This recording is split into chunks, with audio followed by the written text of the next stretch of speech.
Princes and Priests. Chapter 25, Archangel. As they got close enough to see that the ancient dam had been broken, sending the marsh spilling into the mountain riverway, the ground became increasingly unstable. The marsh had been draining and was still doing so. The old narrow pass had been broken open as water and mud poured out in a massive mudslide. They could not hope to travel down over it. No one spoke about the fight or what they had seen. They just moved as fast as they could. "Jerome is close," Shannon said softly. He stood, looking west through the gap, rubbing his hand. "South," Raven said. "I will find us a pass to the south." None argued. They turned south and headed toward the wall of mountains that was rising up from beyond the now restlessly and unpredictably shifting marsh. They had to make time and make it fast. The less they spoke, the better they would do. As in times before, they seemed to run on legs that didn't tire, covering more ground than they should have been able to. They crossed the mud hills in a single day. Raven led them up the mountains as the sun set. The clouds moved in and turned to rain. As they began to climb, the air grew colder and the rain became snow before he chose a small campsite. They had to stop, cook, and rest. "You look troubled," Dave said softly to Kelly. She stood outside the firelight, staring off beyond the valley before them at the darker clouds to the north. "It shouldn't be snowing this far south," she said. "and the storms that have gathered as a consequence of the magic are too hot for snow." "Are you certain?" He wasn't so certain of it or bothered by it. Snow was just snow, and the weather here was not all that cold. In fact, it was rather mild compared to some of the storms they had already been through. Kelly looked over. "Look at the vegetation, Dave. Look at the energy. This land hasn't seen snow since before the barrier was raised, if ever. It's the edge of a storm so massive and dark that I cannot even see into it." She looked back slowly. "Is it our doing?" "I don't think so, but I think Shannon knows about it and has for a while. He has pushed us ever on, keeping us just ahead of that darkness. Even now, he wouldn't have us circle around and take a safer route. He's led us down a faster, more dangerous path." "I can ask him," Dave said. "He won't likely tell you. He's strained and I can see it now. His energy has begun to leak and his sharpness drops away.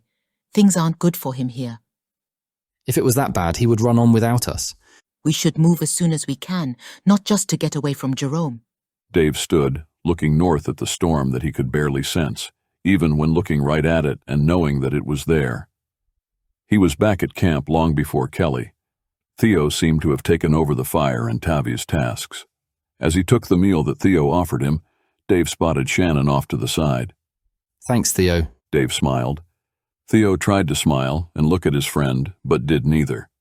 Dave didn't know what had happened, but all of the strength that Theo seemed to have gained was gone. He was shrinking back into an even weaker being than he had been to begin with.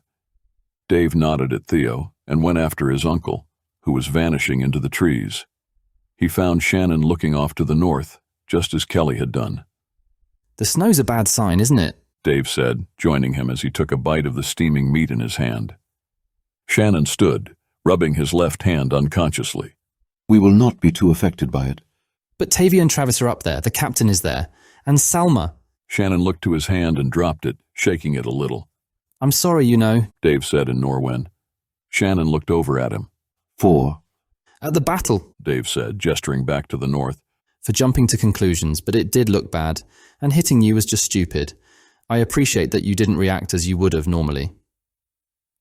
Shannon looked back to the north. "I expect such out of Oirion, not you.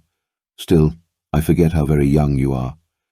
Truthfully, I was more upset at myself than you. I forgot that you and Raven had seen his face, and that Raven's eyes could spot him so well. I'm tired, David, and I cannot risk confrontation with those I would not hurt." Dave nodded. "What is causing the storm, Uncle?" Shannon looked over at the young man at his side. "You would ask me questions that you already know the answers to, and not of things you do not know. If you think, David, you know what that storm is." "The power's inside the barrier building and reflecting back." The barrier was never meant to last this long, and it was not meant to be unmanaged. It was supposed to have been brought down many thousands of years ago. The church was preparing to do so when Jerome— He drew a slow breath and left it at that. Can I ask you how you summoned that god? Dave asked. Shannon looked over at him. I did not. He saluted you. I noticed. Shannon said with an odd note to his voice. He saluted you as a Von. Dave said with a scowl, as he was just realizing it. You a king, uncle? Shannon seemed not to hear the question. I do not understand it. He said finally. What? Dave asked. He didn't expect an answer, but he got one after a moment. Why would he come to your aid and show himself like that when the one time I tried to call on their aid, I received none? Why would I be denied then, and yet acknowledged now? Shannon shook his head and turned to go back to camp. Dave stood, thinking about the curtain he had seen, and the fact that the image had given the ultimate show of honor to his uncle, as if Shannon was not just a Von, but one with, at the very least, a kingship. The idea left him feeling rather terrified for some reason. It made him think oddly of the argument that he had seen Shannon have with Elliot the night Dave's mother died. Feeling unsettled, he headed back to camp. After only a few hours' rest, Raven suggested they move. No one objected. They got up and made good time. Everyone noticed that Oirion was back on his feet and not suffering from the injuries that had plagued him throughout the trip. He was keeping up without the ever-present effort to hide his pain. They stopped just before Alphen set. It was going to be dark once the moon was down, so they set up a small camp and ate the last of the cooked duck. You're moving better, Ivan said to Oirion. What did you do? Nothing, Oirion said. He glanced at Shannon, who was holding his left hand as if it hurt a great deal. You all right? He asked. Shannon looked up as if not sure the man had spoken to him. What? Your hand all right? Oirion asked. Shannon held his hand up. A drop of blood formed and fell off the wrist of his glove onto the fabric of his robe. He looked at it with a sigh and then lifted his gaze back to Oirion. Fantastic, he said far too cheerfully. He lowered his hand back to his lap. Anything we can do? Theo asked with a shy hesitation that he hadn't had in months. You could kill Jerome for me. That would be nice. Shannon lay back on the ground, his knees drawn up. Put his heart in a gold box. I could put it on my tomb and ask that he feel only the pain that he has inflicted on me. That's all, just so he can appreciate all his life's efforts. He half muttered to himself, his eyes closed. Theo looked at Dave with obvious concern on his face. Dave met his look with a helpless little shrug. That response was so out of place for Shannon, both men were very worried about the state of things. As they rested, after the small meal, most of them dropped off to sleep. Raven took first watch, and Oirion also took a watch for the first time since he had fallen into the river outside Ulam Ar. When dawn neared, Shannon got up and walked away, but was back by the time the others were moving. He had washed his hand in the stream below and was ready to go. They didn't eat, but just broke camp and took only enough time to hide any trace of it before moving in single file after Raven. The dwarf led them up over a pass during the day and dropped them back down, returning them to the river by dark.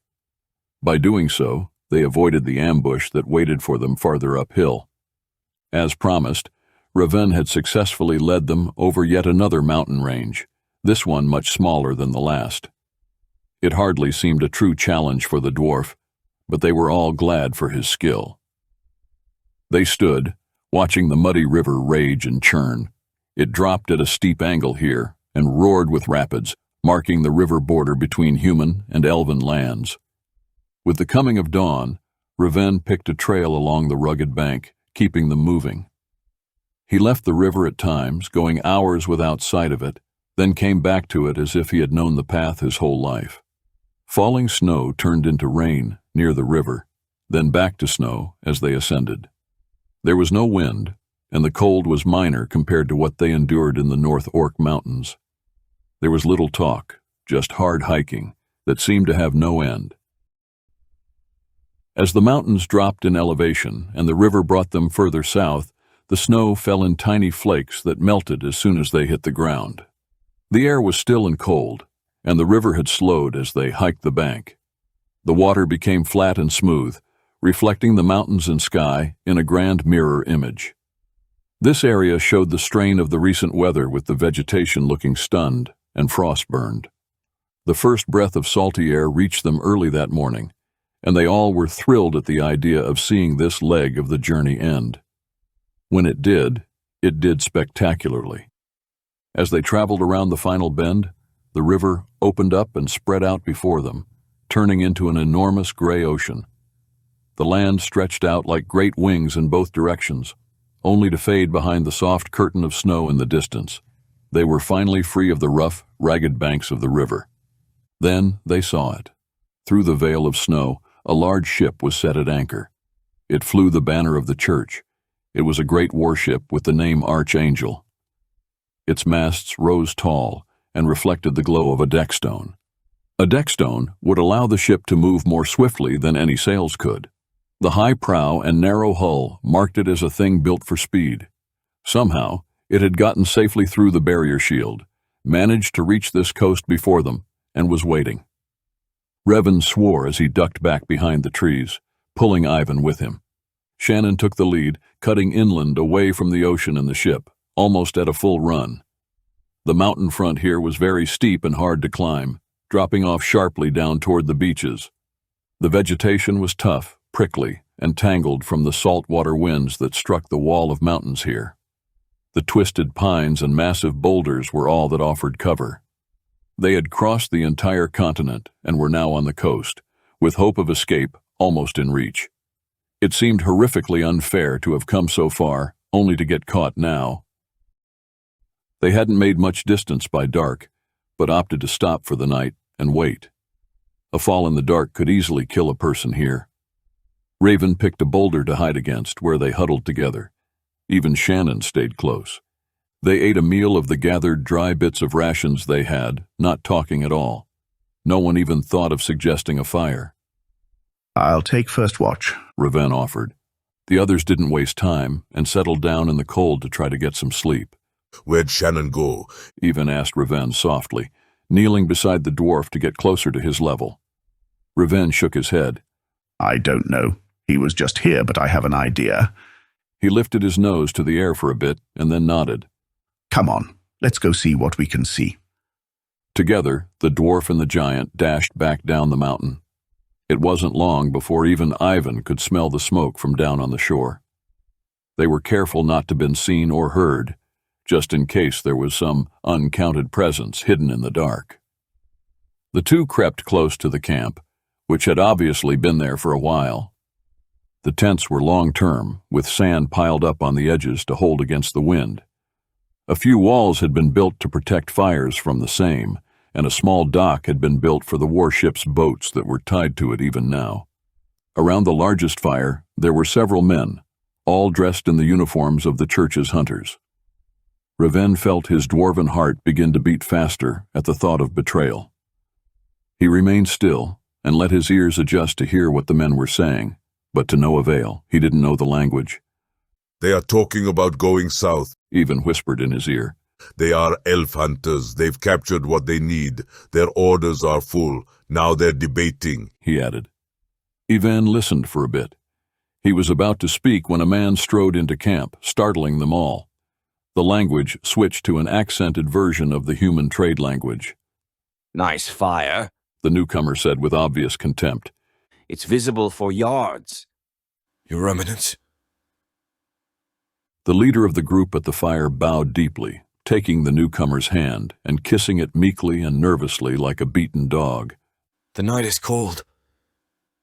Yes, it is, but we're also waiting for company. There are patrols and scouts out even now.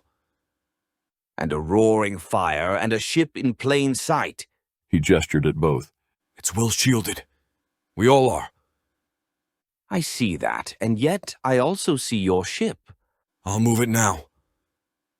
Good idea, and keep in mind that if they slip past us because you were spotted, His Holiness will be most upset. The man darted out into the dark. The leader stopped and smelled the air, drawing in a slow, deep breath.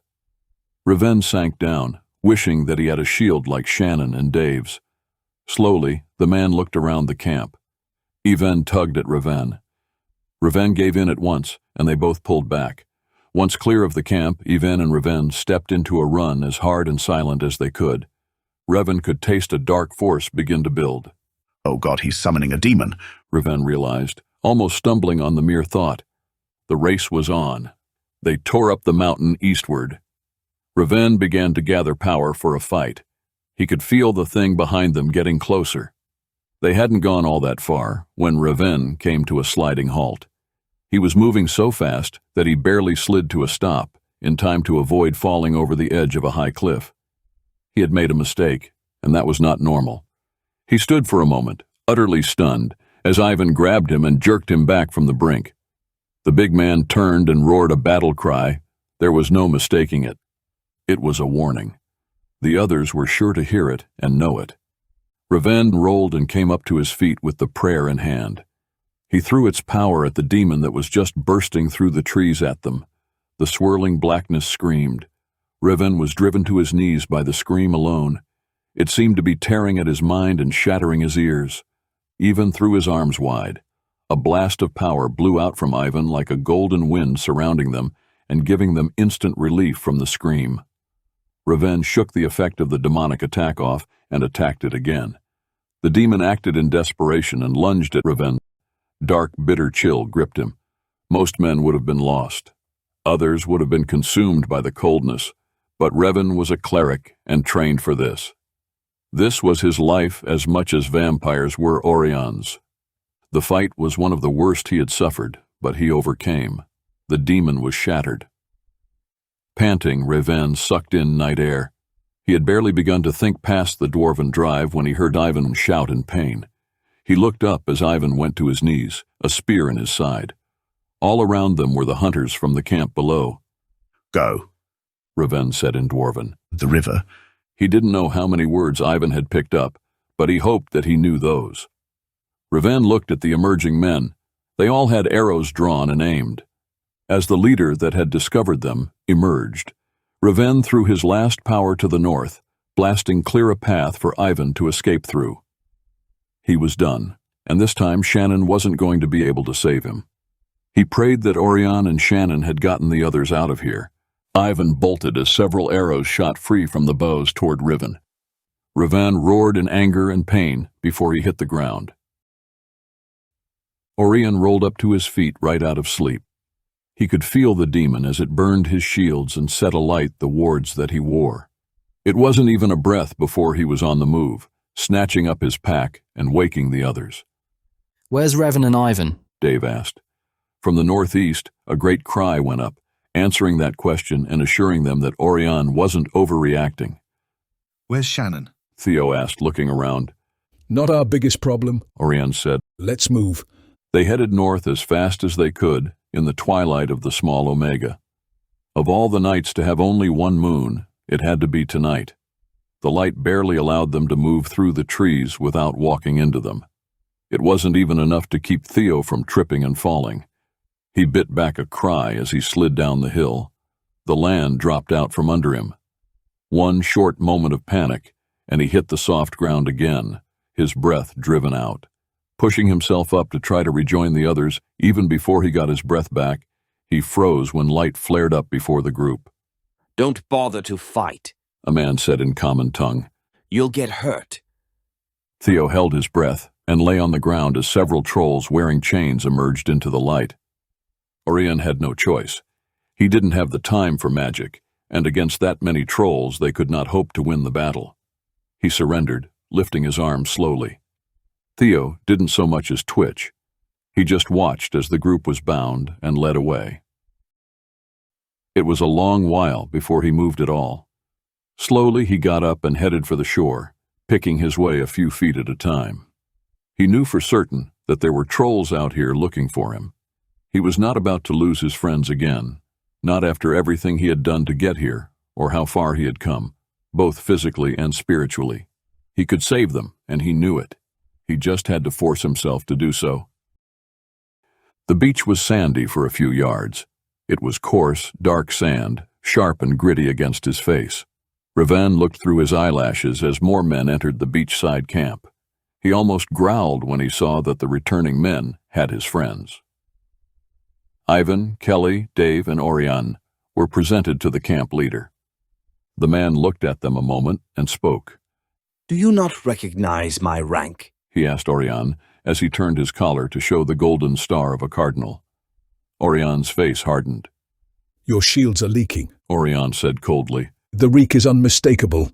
One of the captors struck Oirion in the back, hard enough that he dropped to the ground. "Where are your other companions?" the man asked Ivan, unconcerned. Ivan looked up from Oirion at the man and spat in his face. He was either being very brave or slipping back into stupidity, Raven thought. Dave was held back, while the bound Ivan received a very serious beating on top of the side wound that he already had. Raven, with the focus on Ivan, worked at the bonds on his wrists. If he could escape, they might all have a chance to get away. Theo, he realized, was not with them. Theo was gone. Was he dead, or did he escape? Once again, Theo and Shannon were gone. The man looked to Dave. "Where are the others?" Dave looked at the calm man as coolly as he could look at Shannon. They were on watch. Where they are now, I have no idea. "The orc is dead. We killed him. The giant you see we captured, and the dwarf. He's right there." The man pointed at Raven. Dave glanced over, not at all surprised. So why bother to ask? "Those are not who I ask of." Whom do you ask for then? The women. They died weeks ago. "The man in black." The cardinal grabbed Dave's face. Dave didn't even flinch. "Where is he?"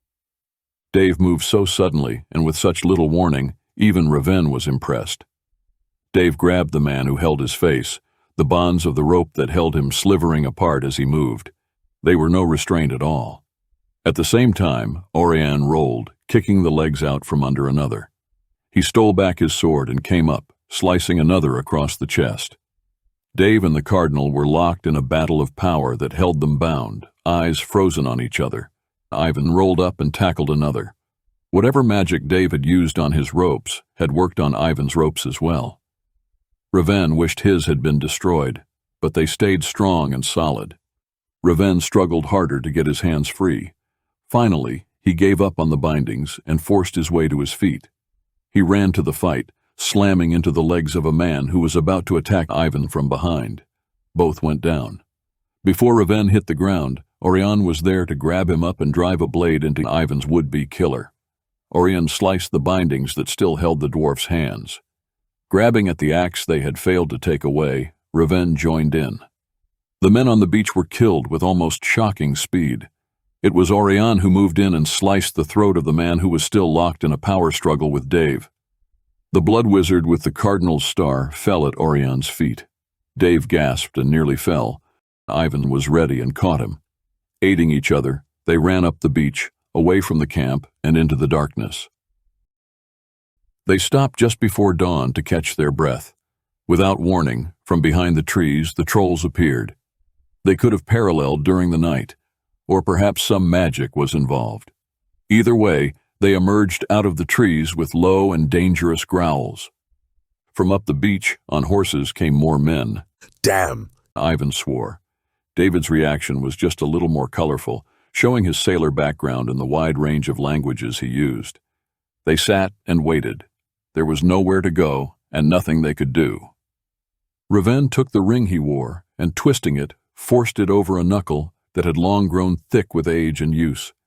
He held the ring a moment before he dropped it in the sand. He met Orion's eyes but didn't say anything. The army arrived from both sides and quickly surrounded the group. They tossed down cuffs of spelled iron for both wrists and ankles. "Put them on, The commander yelled at them. and drop your weapons." Or what? David yelled back. One of the men aimed an arrow. Do you value your legs? Oh well, as long as it's in my better interest. Dave muttered various curses as they took the iron and locked themselves in the bonds. Revan had a good idea of where they were headed and whom they would meet. The idea was making his stomach knot up and his instincts tighten. Heimen alusen vadrobe. Raven set a marker spell that would record this spot and allow Shannon to know what had happened, in case he wanted to stay involved in the matter.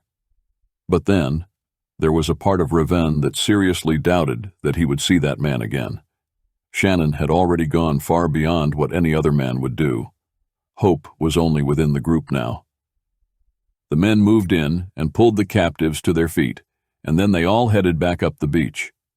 This night was just not going well. They were all thrown down, somewhere near where Ravan had been held the first time. There was a short wait before more churchmen arrived from somewhere inland. The commander and his men seemed very upset, yelling and waving their arms around as they discovered that the priests on the beach camp were all dead. The commander walked over to them and knelt beside Oirion. He looked at him for a moment. Where are the men that did this? He demanded. You tell us, and your sentence will be lightened. They went up the beach, Ravan said at once, nodding northward. How many of them were there, and how well armed were they? 4. Ravan said. Why don't you let us up and we'll help you look for them? Then we can call it even, and you can let us go, he said hopefully. Shut up, Dave told him, trying to sound as if he was not so eager to reveal the other escapees. Load those 4 up and hit the tide, the commander ordered as he stood. He walked off, leaving them in the sand. Well, that was interesting, Ivan said. Who does he think we are? I have no idea, and I am not going to tell him that he might be wrong, Dave said. We might get out of this yet. Only by the grace of God, Oirion said. Shannon is still out there, and Theo, Ivan said. We're not alone yet. I'm not so sure that Shannon will be around to help us, Ravan said. He's been slowed down by us enough, I think. He won't just abandon us, Dave said with no doubt in his tone. Then where in the hell is he? Oirion asked. Guards grabbed them roughly, pulling them up and forcing the march. They were waded out into the cold water and all but dumped into rowboats. Wet and cold, they had an uncomfortable ride away from the shore. Dave watched the land slip away, farther and farther, until it was swallowed up in the mist of the snow and the faint twilight of dawn. He was wondering just how far out they were going to row when the ship loomed up out of the shroud. Ropes were thrown down and hooked into rings on the rowboat. From above, they were hauled up, boat and all. Is this normal? Ivan asked Dave, very uneasy about the whole thing. Dave shrugged and tried to get a good look at the winch, and pulleys used to get the even, level lift. There really wasn't any time before they were drug out and hauled across deck. Dave tried to take in as much of the ship as he could, but they were quickly taken below. The deck was filled with a crowd of both sailors and what seemed to be other captives, slaves perhaps. Dave didn't care. To him, they were all just a wall of bodies blocking his view of the ship's details. The bottom of the hull was below the lower deck and had several feet of water in it. It was cold enough to steam breath, but the cells had benches to get out of the water, and there was a lamp outside the spelled barred doors. The putrid stench, however, was very unpleasant, almost more so than the cold. Dave and Ivan's cells faced each other. They sat on the benches, feet up, looking across at one another while the others tried to get comfortable. Is all this water a bad sign? Ivan asked nervously. It's perfectly normal, relax, Dave said, leaning his head back against the wall. He had lost his dagger, the one he had had since he was 7, and he was cold and tired. The rock of the ship was home to him, and he just wanted to sleep. They had tried to take his necklace, but they couldn't manage to cut the cord, and had left it for later. Orion's rings wouldn't come off either, and they had promised to cut his fingers off if they had to. Oirion was not at all happy about that idea. He sat now, twisting his ring and trying to relax.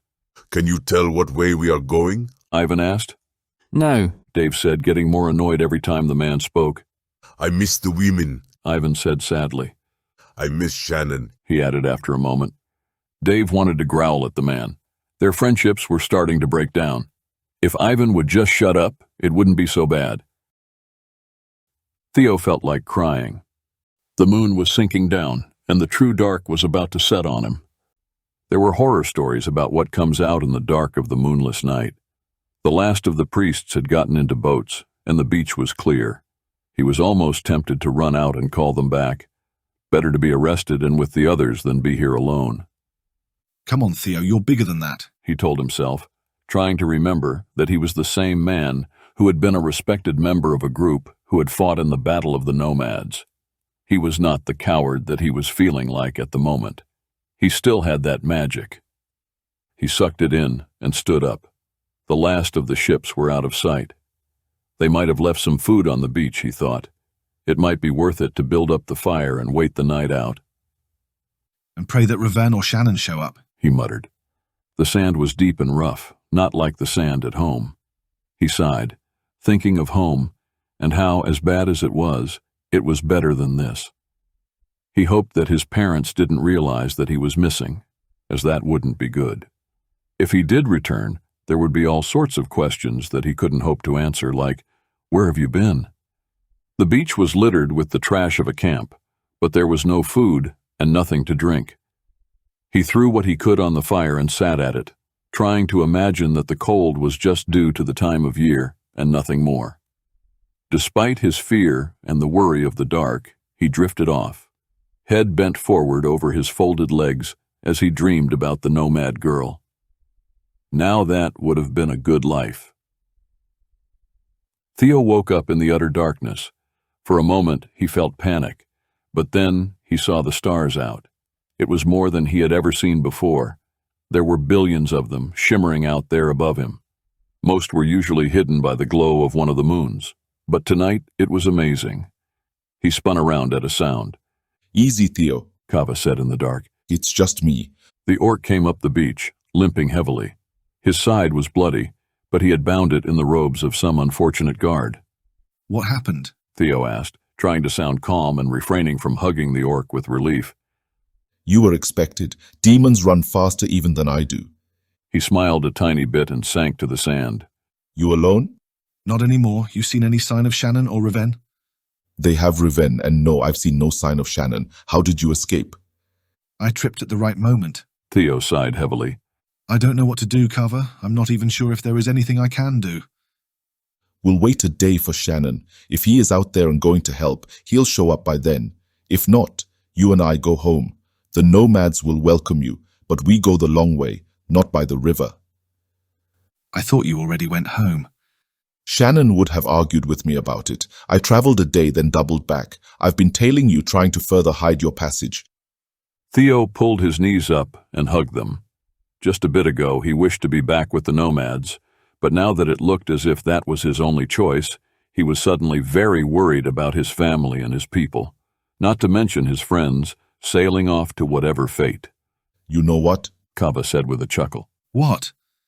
"All things considered, it's a really stunning night tonight." One might say that in our worst, God shines a little light on things to say that he is still here. Right now, though, I wish Shannon was. "Me too," Kava said softly. "He has a much sharper sword." Theo looked over and laughed. Theo was awakened with a hand over his mouth. He froze. For a moment he was at a loss and disoriented. When he saw the stars, he remembered where he was and recognized the leather glove over his mouth.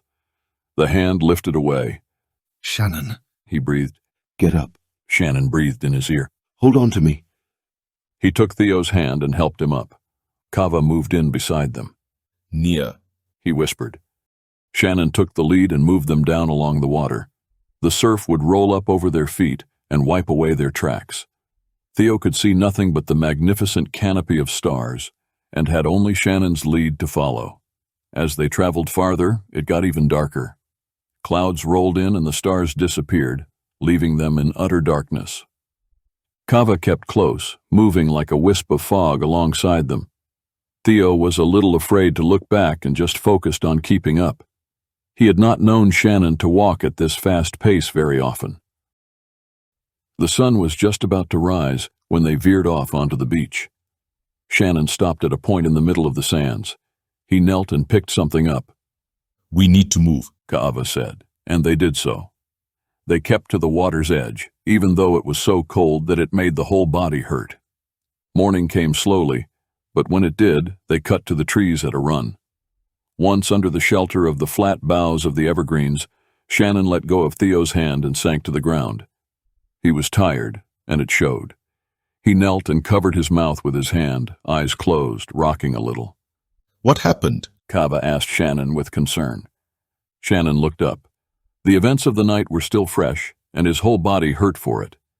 He had fought through and endured an attack that cut right to his heart. Jerome had not tried to reach him directly in over 1,000 years. This time, though, Jerome had help.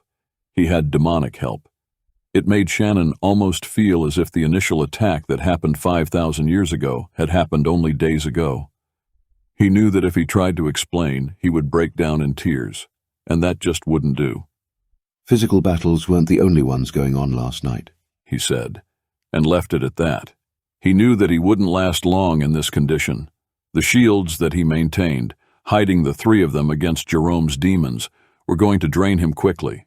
He had a day. After that, he would begin to break down. He needed to get energy. They were at least 3 days from the nearest village, and that was too far. He had no doubt, on top of that Jerome would have the village watched. I'm going to go try to find us a meal, Kava said. I won't be long. He left with a strange, concerned look for Theo. Kava knew enough about Shannon's magics to have reason to be worried for Theo, and he was. Shannon knew by the burning in his eyes that they were already bloodshot, and that was very bad. He felt sick. He was sweating, and his hands trembled under the strain and the withdrawal of the energy that he needed to survive here. Theo was so close, so warm. He bowed his head and covered his face in his hands. If Kava could find some little animal and think to return with it still alive, he could use that to sustain himself until they reached the village. Then he would take the whole village, if he had to, in order to escape again. God knew he'd done it before. Theo got up and walked away, a little off to the side. It helped, but he'd have to be a lot farther than that before Shannon would be unaware of the blood in his veins and the energy that flowed through him so amply. Shannon, Theo said in a soft voice, the shielded whisper used in the Empire. He spoke in perfect Pertan. Shannon looked up at the slender prince, who seemed of no concern before this trip, but now was proving to be so much more than anyone had imagined. Theo stood, his arms down, his scared and sheltered stance replaced by one that was honest and open. He had a pained expression, but didn't flinch away from the pain in Shannon's eyes. Do you not know what my mother does for fun? Do you not realize she keeps maddened vampires as pets and feeds them those with whom she is annoyed? Before their madness, do you not think she tortured them into answering her questions? I know more about vampires than Raven, obviously, or Oirion for that matter. Theo shrugged. He knows, even if he doesn't realize that he knows. He'd offer this as well and feel no more moral dilemma over doing it than I do. He offered his hand. Shannon had not been so torn and so upset since Gunther had pinned him to a wall and forced him to take. Theo was nothing like the great Aziran shaman that Gunther was, but he certainly wasn't the helpless young man that he tried to make the world think. He was proving to be just as much of a power, a source to be reckoned with as that great Aziran. If Kava brings... Shannon started. Shannon, Theo appealed, sinking to a knee right in front of him. You don't know what you are doing. Shannon almost yelled. Theo looked away for a moment, and then suddenly grabbed Shannon's face and kissed him. It was not a true kiss, but Theo knew that not even Shannon could stop him through such a contact. The link a kiss offered was all Theo needed to channel the power of emotion. He was not a wizard, but under the shields he wore, shields he had cut into the palm of his hand, he was something just as powerful. This sort of magic he knew better than any. Theo knew what he could do. He had done it before to try to save others. He'd been a child then, a mere teenager. Now he was an adult, and he was very confident of how to use the power that he was born with. This, he reasoned, may have been the very reason he had it. To save Shannon from Jerome and keep him sane seemed to almost make it worthy. Maybe all the pain he had endured had prepared him for this alone. Shannon made a little sound, as if he was about to cry.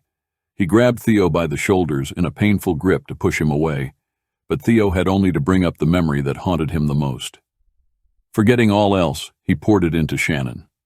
Everything he had, the nightmares, the torture, the fears, all the lust and horror his mother had beaten into him roared up. For once he was free to get it out.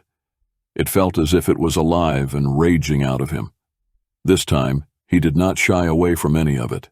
He faced it. As terrible as all of it was, he was certain that Shannon had done worse and would not judge him too harshly. If the power of his emotional secrets would save Shannon, then he would give it. When he was so drained that he had nothing left to give, he fell back, his cheeks streaked with tears. He felt sickened, defiled by his own past. There was so much there. He had endured things that would break most men, things that had been just another part of his childhood. He wanted to never have to feel such things again, or face such darkness.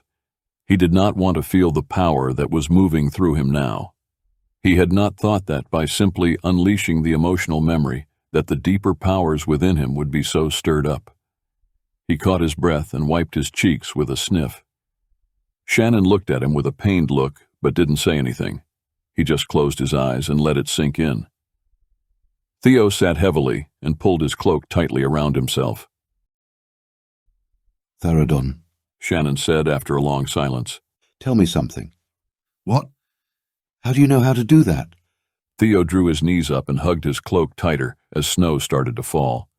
One of the vampires my mother kept caged as a pet taught me a bit. I kept him sane as long as I could. He took just enough. But then summer came, and I was sent to the country.